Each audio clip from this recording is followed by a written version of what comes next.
So a lot of people still may not even realize who you are because you kind of fly under the radar, seemingly like that, and you're humble guy and stuff. So can you just talk about maybe your coaching background, how you got here and where you started? Yeah, I mean, I started in a little suburb of Los Angeles called Burbank, coaching freshmen, and a couple years later I coached a JV team and moved up to a varsity team eventually. When I moved to Phoenix to go to ASU, started coaching high school and club there, and just kind of just moved my way up from ground zero a little bit, and I got a little bit of a break. I got my first coaching job at Colorado State, and they had a kind of last minute opening. Got in there. I've been doing it now. And that was an assistant or head coach? As an assistant job. Okay. Yeah. Gotcha. And they had a coaching change. The head coaching changed late in the year, and kind of had then a second assistant open up kind of late, and things kind of just went from there. And so, I think originally it started off as just something that was kind of fun to do, and maybe I could do this in high school or club or just something like that. And it kind of just kept evolving until the point where we're at right now. This is the fourth school that I worked at. I was an assistant at Colorado State and University of Idaho, and then I was a head coach at Texas El Paso, and then here. And I think all of my moves have felt right. I felt like every time there was an opportunity to help me expand and grow as a coach, and kind of do it the way that I wanted to do it personally. And I feel like NAU fits that almost as a last step for me. Honestly, I feel like NAU fits me in so many ways, and fits my coaching style. The players that we can recruit here fit me and the way I want to do things here, and obviously Flagstaff and all those things fit as well. So it's been a nice little journey here. Tell me about what, if you can remember, those first practices were for you as a head coach. As a head coach? Yeah. Well, I think I was like a lot of assistant coaches. Assistant coaches, we all think we kind of know a lot, and I think I look back and I think about that I was a little bit naive probably and didn't know all the things I thought I knew. And it's different when you're in charge of every decision that gets made, in a program. And so I look back on it and I was excited to do the things that I'd been thinking about. As an assistant, I've been, filling up journals and just thinking about ways I could be better, and what would I do someday when I get my chance to kind of be in charge. And I think I hit the ground running in terms of that stuff. There's just, the speed bumps that you just don't predict, and the little things that set you off course. And like what? Like for example? Injuries or?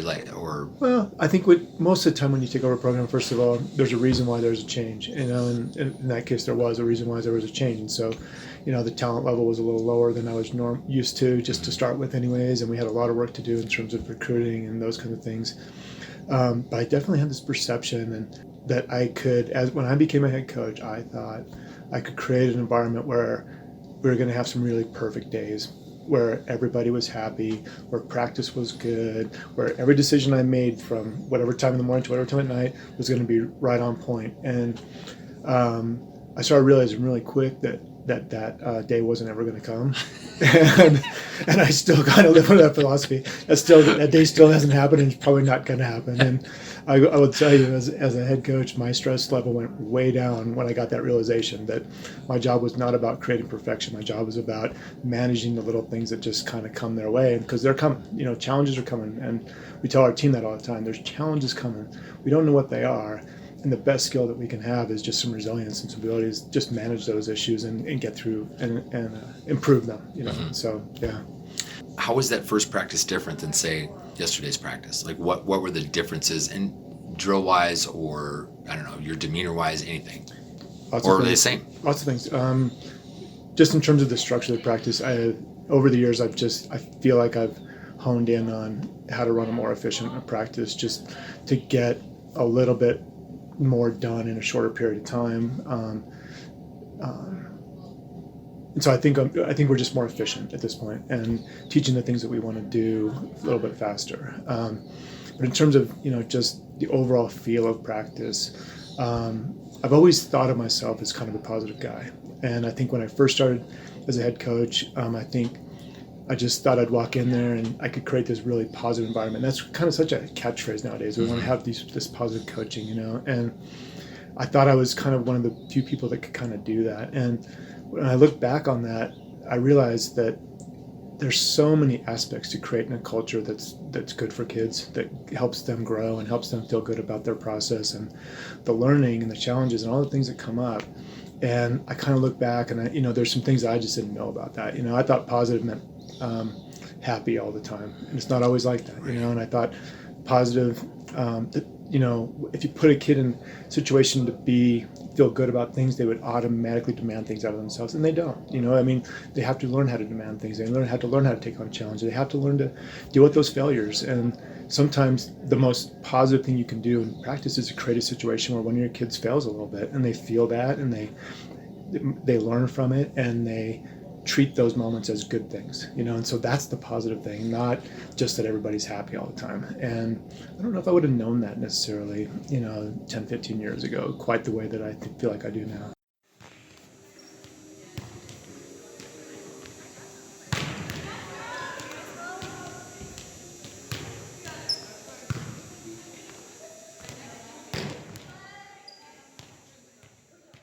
Looking back on the last 4 or 5 years, you're the winningest Division I coach in Arizona. You've obviously created a culture here that obviously you're happy with, and your assistants have stayed for a while, and your players seem to to want to stay. So, first of all, define your culture. What do you think your culture is? If someone said, "Hey, this is Ken Murphy's culture," described in 10 words or 3 words, what would it be? Or is that even possible? I'm not sure that's possible. There's definitely aspects to this. What I think we're trying to do is create a situation where players feel empowered, that they're in charge of their careers, that they're in charge of their development, that they feel really good about the connection that they're making with me, with our assistants, with our players, with NAU, and that they're empowered to be as good as that they want to be. And I think, you get back to some little details about it. I do think we're trying to create an environment where everybody loves coming to the gym every day, and that an environment where the challenges that come up are good things, not bad things, and that, definitely that I'm their ally. I think early on I thought, head coach meant you have to be the enemy, or you have to be dictator in charge of this whole situation. And I've just found that our culture works so much better when the players just realize I'm on their side, and that I'm definitely demanding. I want them to be better, and I want them to want to be better. But at the end of the day, I have a ton of empathy for them. I know that there's good days and bad days. I know that, and I just want them to feel empowered, that they can be as good as they want to be. And you and I were talking at lunch, I want to say last spring, and we brought up the Culture Code, the book, The Culture Code, and we were talking about safety. Sure. And that conversation really resonated with me, because you were talking about how, I think I asked you the question, do you go the competitive route where you have players fight it out, or do you go the safe route? And do you remember what you told me?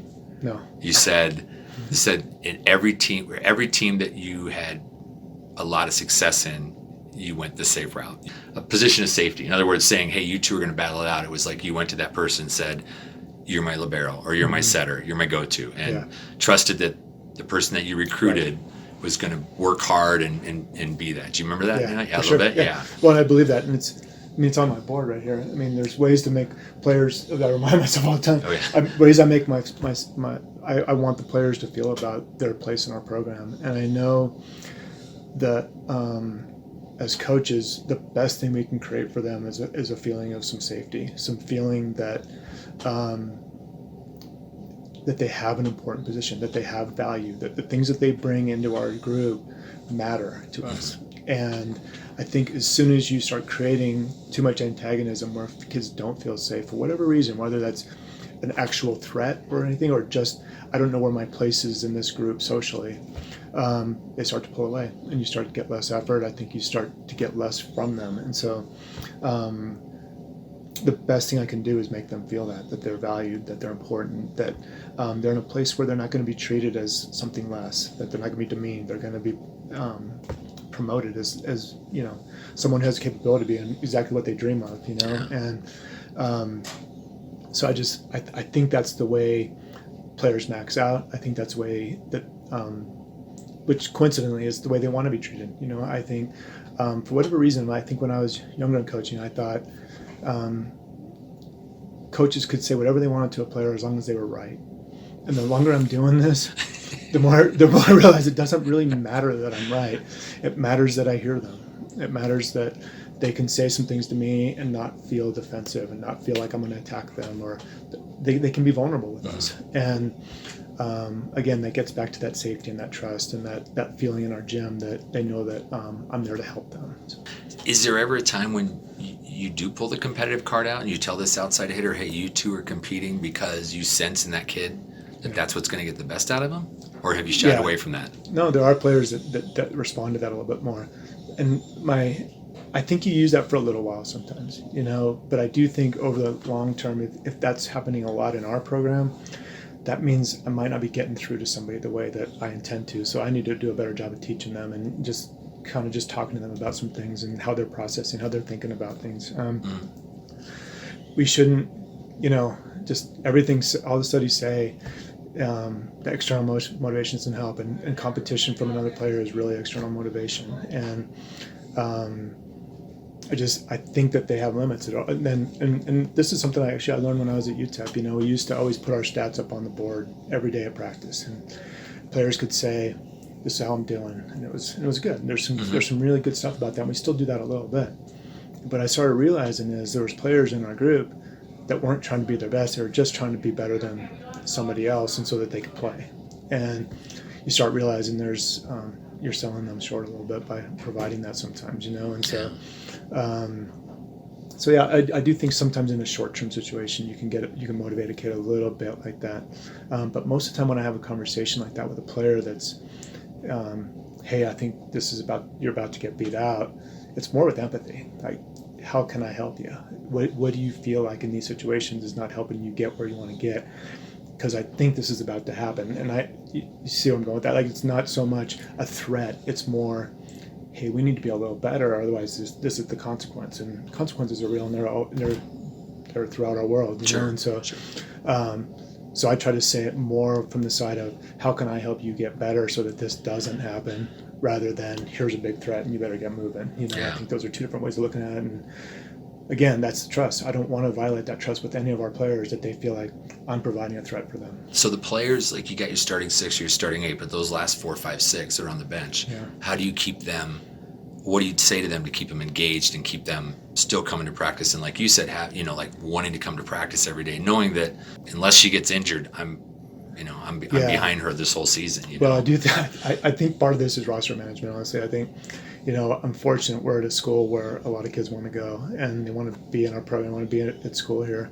I've found that when you start making the roster too big, it's impossible. It's really hard for me to manage that, because that probably lends itself to a more of culture like you were talking about before, where the kids are really fighting it out, where there's always another kid who could replace you, And because we invest so much in our individuals, we need a smaller roster actually to do our jobs effectively, I feel like. And so that's a piece of it.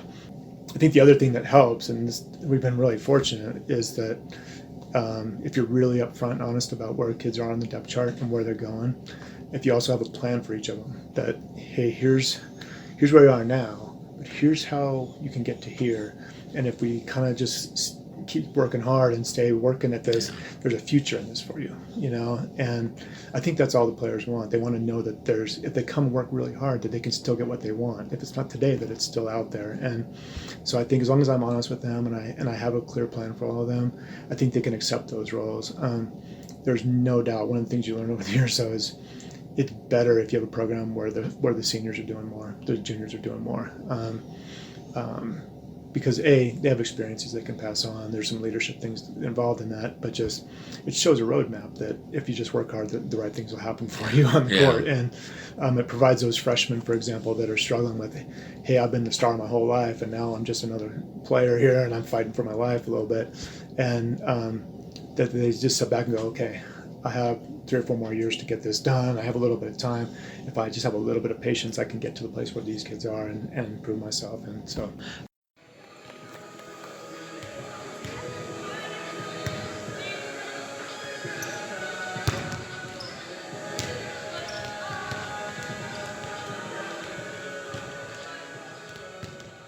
Has your recruiting changed from your time at Colorado State to this week? Has the kind of kid that you're looking for, or what you're looking for? Has it changed?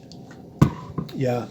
Well, I mean, probably athletically, skill, maybe not so much. I think I was really fortunate early in my career. I was with Tom Hilbert at Colorado State, and I learned a ton from him, obviously. And one of them was just how to find a good, kid. Yeah. You walk into these massive qualifiers or something. How do you find the ones that are going to be right? And he gave me a ton of just knowledge about that. But I definitely think over the course of time, you start honing in on the kids that respond to your coaching style a little bit more, and you can just start picking things up when you're watching them.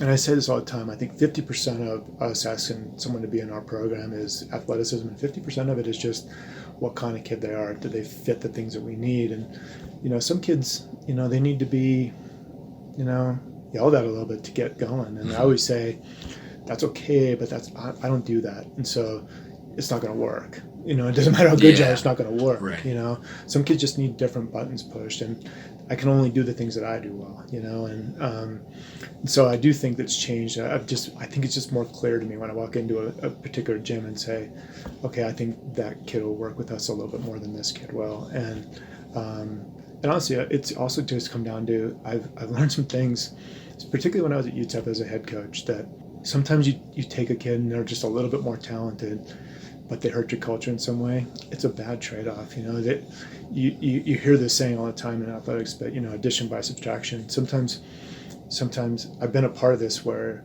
a player left our program that was maybe one of our best players, but our team got way better. And you see that enough times, you start to realize how important this chemistry thing is and this culture thing is, and that you can be a little less athletic and achieve more if you just got the right kids. And so we're just, now that I'm at NAU, at a place where we can be just a little bit more selective, a little more selective. Yeah. We stick to that 100%. We just, as much as we can. We're not perfect at it. We do sometimes make an error there, but we have every intention to make our culture right with everybody we had to add to our team. And so the kids that you lose, the kids that don't go forward or go to another school or transfer out or something, is that more the issue that they just didn't either buy into the culture, buy into you, but does that tend to be what it is usually, or? Sometimes it has to do with they just not feeling like they're getting a fair shot for one reason or another, and I can accept that. I try to be honest, but some kids just might be feeling like there's something not quite right there, and if I'm not getting the best out of them, then that's probably the right choice, and I always say that to them too when we're having that conversation. Just if I'm not the coach that can get your max out of you, then you should be somewhere else. I want to be the right coach for everybody that's in our program. Yeah. Most of the time, though, it has to do with that the culture piece, that they're just not given to the team the way we ask our players to. They're not kind of being, we're all selfish by nature. A little bit. We want to be the best. We want to. Especially at this level, Sure. But you got to be able to give back to the group, and you got to, just the little things that tear teams apart. You got to be trustworthy. You got to be low on your gossip meter. You got to be, as much as we can. Just Right. those kinds of things, and. You just got to be a good person around our group, and you just find out over and over again the players that don't do that, they kind of find their way out of here pretty quick, and not in a bad way, but because I don't think I'm perfect either. I don't think we're for everybody necessarily, but just how can I help you get aligned with someone that just fits your values just a little more closely than we're doing right now? Yeah. You touched on this a little earlier, and I just want to go one phase deeper here, but the training from when you started to now, skills training, for example, or whatever. So can you get more specific about how that has transformed in your career? Yeah, I was really fortunate. So early on, I had an aunt who was a college coach and a high school coach. Her name was Linda Murphy, and she was an Olympian back in the 60s, actually, and that was my introduction to volleyball. Oh, wow. And she was really big into motor learning and all these. In the 60s? Really? Yeah, well, Wow. even when I was learning things like Wow. from her back in the 70s, I'm a little older at this point. And I got into coaching, early 80s, and she was just telling me these things, and I was listening. And then I'd go to practices and I'd see, I don't know, UCLA practicing, or I'm not calling them out, but just anybody, Sure. just name whoever. And I just kept seeing all this, this block training. And I just kept seeing all this stuff, and I guess that's the way you're supposed to do it, It became later in my career where I kind of came back to, the best thing you can do is create game situations. The best thing you can do is put kids in situations that actually look like what they're going to do when it's really happening, And I would not claim to be any kind of an expert in this area for sure, but I do listen and I do learn, and I think the big things you would see is just, I used to really just think there was more value than I do now in creating lines of anything. Kids digging in lines, kids hitting in lines, kids just taking isolated repetitions, and the longer I do this, really the only thing we do like that even a little bit right now would be serving probably, just taking some reps and working on some things, but now if you look at a practice now compared to X number of years ago with me, I can't remember the last time I hit a ball into a drill, and I can't remember the last time my arm was sore after practice or one of those kind of things, and I'm not trying to say that I think that I'm better or just something like that, but that is the difference that you're seeing in our gym is that almost everything is over the net. Almost everything is from real perspective, end line to receiver and things like this. And I just believe in that 100%. And I think there was a time early in my career where I believed 100%, and then I kind of wavered for a while, and now I'm back to it. And, so I think if you came to our gym, and again, and we used to practice forever too. I know I'm going on about this, but sometimes we practice 3.5 hours, and just how many reps can we fit in? And yesterday we practiced for an hour and 15 minutes, and I felt really good about it, and it was such a good quality amount of time, quality in that amount of time. And then we were done, and so I feel like the learning's a little bit better, and I feel like some of that stuff that they're keeping is a little bit better. And so that's some of my evolution for sure in that area. Yeah. And then from the training part, the culture part, again, you kind of talked about this, but let's talk about that culture, maybe that first year or two at UTEP, and then to here now, which you've kind of explained, but way different? Way different. And I thought I was ahead of the curve, and again, you look back what you didn't know, it's a little embarrassing sometimes when you bring it up, but not all the people, I had some really good people I was following back then, Jim McLaughlin was doing this stuff, and I'm just man, I'd like to be like that guy, and he was really gracious and told me some things and let me spend time over there. But I kept seeing, you see basketball coaches, or you just, even without calling anybody out, you see coaches, and they're just so intense, and they're so on top of kids in some ways that just come across as a little bit degrading, a little bit negative, a little bit just like we're against each other, And I thought, there was a time in my career where I thought, well, if you're going to be good, you got to do that. That's because that's what all the good ones are doing.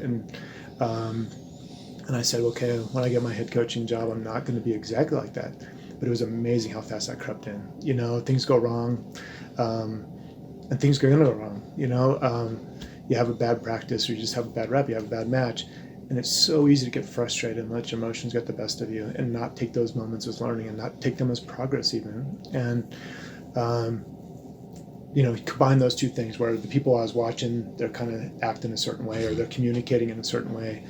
And then just the intensity of the moments. You were frustrated when things weren't going right, I was just, my fuse was shorter, and I think at the end of the day, I'll bet most of those kids, if I went back now, I asked them, I still think they didn't feel like I was trying to be their enemy or something like that. Mm-hmm. I just look back and I just cringe a little bit that I used to talk to them in ways that weren't respectful, honestly, and I'm embarrassed about that. As a coach, I don't want our players to feel that way, and I would talk to them in ways that didn't let them know that I had them all the way through, you know, and you did, right? My heart was in the right place. Right. My words were in the wrong place. My emotions, the way I was expressing myself, was the wrong way. And yeah, that's a great way to put it. And I just think over the last 10, 15 years, I'm still not perfect. I still have to apologize to a player every now and then to say, hey, this went a little wrong. I just want you to know that,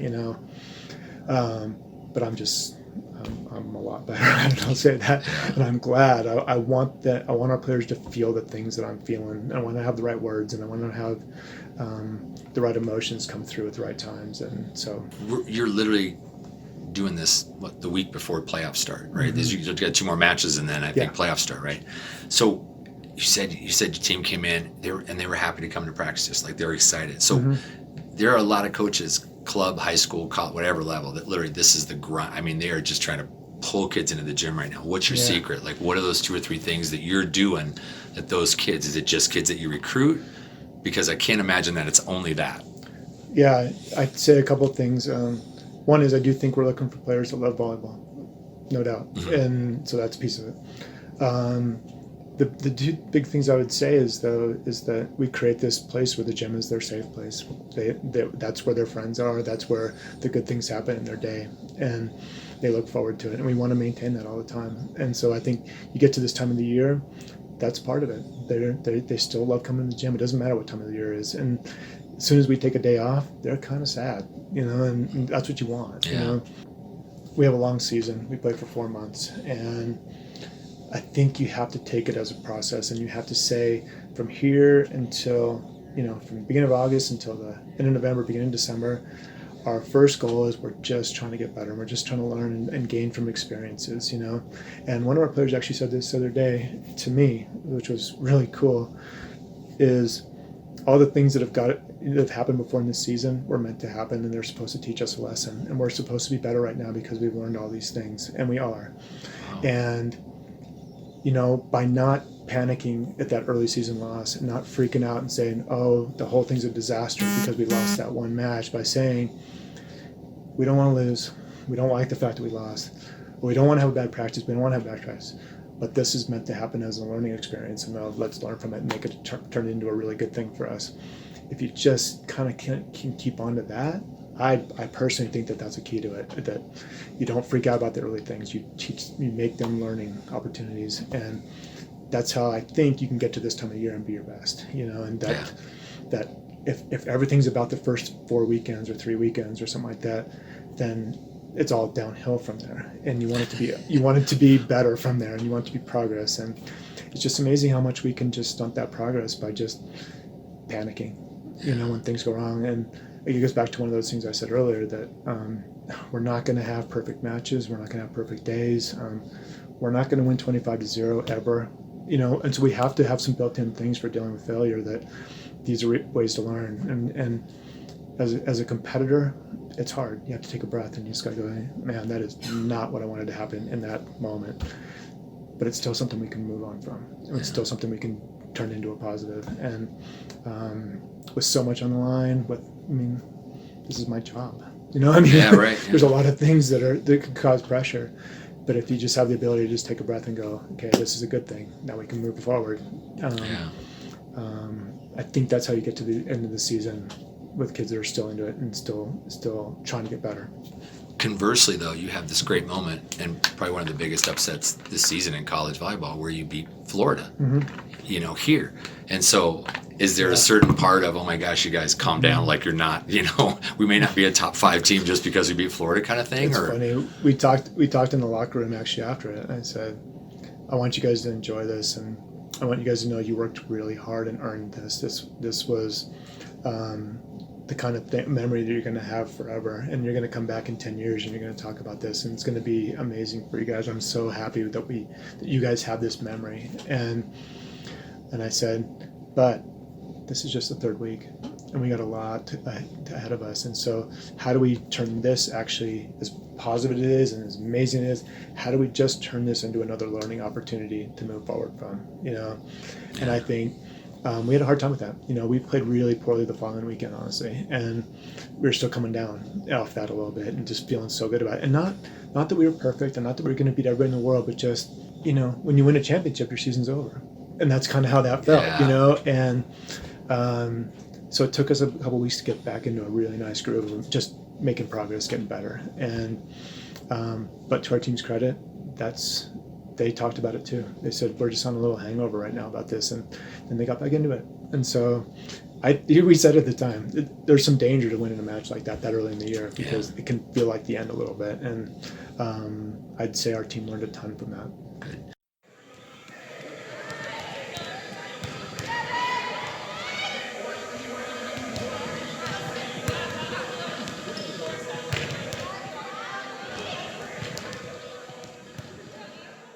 Last question, but 3 parts. 1, give some advice to parents of prospective athletes coming up, club parents, things like that. There's a lot of talk out there, and certainly some evidence of it that they've kind of gone off the rails a little bit. That they're a little overprotective. They're not letting their kids fail at certain things. So, what advice would you give to parents of these volleyball players? Let the kids make their own decisions at some point. Let them decide which teams they want to be on, what roles they want to fill. Remember that it's supposed to be fun. This is supposed to be a good thing in their day. It's not always about the blood and the guts and the wins and the losses. That there's joy in improvement. There's joy in playing on a team, and make sure we keep instilling that with them. Well, the second part is this. What do you tell athletes? Athletes that maybe want to one day be lumberjacks. What would you tell them going forward? Here in the club process, the 12s, the 14s, 18s, whatever. What would you tell them? Give them their advice. Oh, that does get me back to that. Oh, go ahead. Yeah. That the most powerful thing we can allow our players, our kids, or to have is some autonomy. That the things we're learning here is accountability, and that you're going to earn what you get. And I think there's a little bit of a culture in club of I paid my money and so now I get this, and there's really no place in the world that's like that. Everything's about what you earn. Everything's about, if I want to get better, how engaged am I in the learning process? It's not always about the coach. It's not always about, hey, this coach isn't giving my kid a fair shot. Has the player asked questions? Have they engaged? Have they become accountable for their own improvement, for their own place in this team or this club world, And too often we sit back and say, okay, I paid my money, now I deserve something.